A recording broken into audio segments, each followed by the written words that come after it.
검찰은 이르면 이번 주 박근혜 전 대통령에 대한 이 소환을 통보할 것으로 보입니다. 특검에서 무산된 청와대 압수수색을 다시 추진하는 방안도 검토되고 있습니다. 취재기자 연결합니다. 김승환 기자. 네, 서울중앙지검입니다.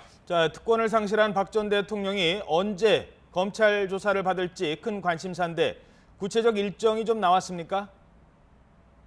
네, 이제 박 전 대통령이 사저로 돌아간 만큼 언제 검찰로 나와서 포토라인에 설 것이냐가 초미의 관심사인데요.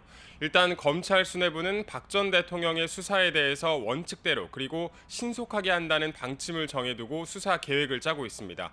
이미 지난해에도 박 전 대통령에 대한 대면 조사를 준비했었고 특검 역시 구체적인 조사 시나리오까지 짰을 정도로 사실상 준비가 끝났었기 때문에 생각보다 빨리 소환될 가능성도 배제할 수는 없는데요. 하지만 검찰 측은 아직 정해진 것은 없다며 언제 어떤 방식으로 박 전 대통령에 대한 본격적인 수사에 나설 것이라는 구체적인 일정은 발표하지 않았습니다. 다만 5월 초 대선이 기정사실화됐고 4월 중순까지 후보 등록을 해야 하기 때문에 정치적 논란을 피하고자 실질적인 수사가 가능한 기간은 한 달밖에는 남지 않았습니다. 이에 따라 이르면 이번 주쯤 박 전 대통령 측에 소환 통보를 하고 대면 조사 일정을 조율할 것이라는 관측이 나오고 있습니다. 이제 현직 대통령 신분이 아닌 만큼 전례처럼 검찰청사로 직접 나올 것으로 보이는데요. 경호상의 문제 등을 고려했을 때 여러 차례 부르기 어려운 만큼 한 번에 강도 높게 조사를 할 가능성이 큽니다.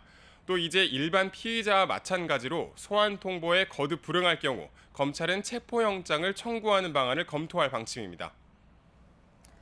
검찰과 특검에서 줄줄이 무산됐던 청와대 압수수색을 다시 시도할 수도 있을까요? 네, 청와대 압수수색의 필요성은 크지만 다시 시도할지 또 시도하더라도 실제로 청와대 문턱을 넘을 수 있을지는 미지수입니다. 앞서 검찰은 지난해 11월 청와대에 대한 압수수색을 시도했지만 청와대 측의 거부로 실패했고 제3의 장소에서 일부 자료를 받아내는 데 그쳤습니다. 특검 역시 만발의 준비를 했다고 했지만 청와대 연풍문 앞에서 기다리다 발길을 돌렸고 법원에 소송까지 냈지만 결국 무산됐죠.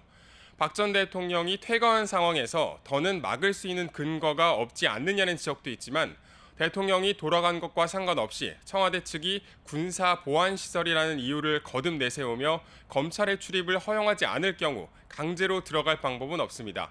하지만 모든 관심이 검찰로 쏠린 상황에서 손을 놓고 있을 수 없는 처지이기 때문에 어떤 방식으로든 박 전 대통령의 뇌물 혐의뿐 아니라 국정농단 사건의 연루 의혹과 관련된 수사에 전력을 다할 것이라는 전망이 지배적입니다.